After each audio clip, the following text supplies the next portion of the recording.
Parole du Seigneur.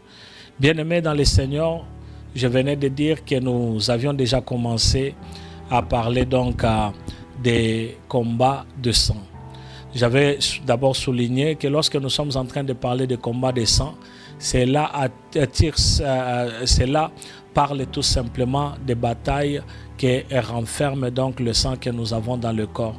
Et j'avais dit que tout le monde, chacun de nous est venu de quelque part, tire sa source de quelque part, d'une famille. Tu as un père, tu as une mère, il n'y a personne qui est venu de nulle part.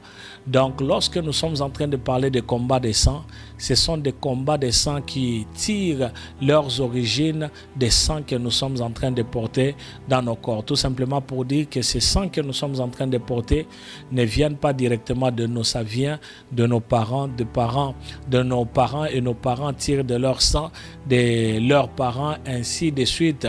Nous sommes en train de parler des ascendants. Donc, tout ce que nous avons aujourd'hui comme sang dans notre corps provient de quelque part.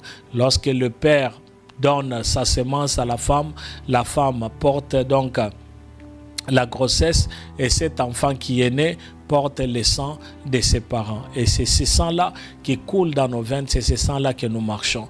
Et lorsque nous sommes en train de parler des combats des sangs, c'est tout simplement pour dire que les sangs que nous portons peuvent contenir des combats dont nous sommes en train de nous battre aujourd'hui, de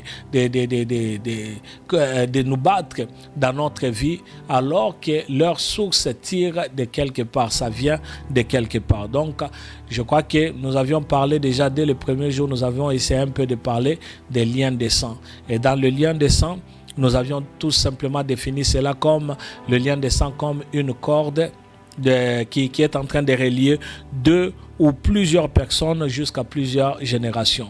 C'est ce que nous sommes en train d'appeler le lien de sang. Et dans le lien de sang, il y a des lois qui sont établies. J'en avais parlé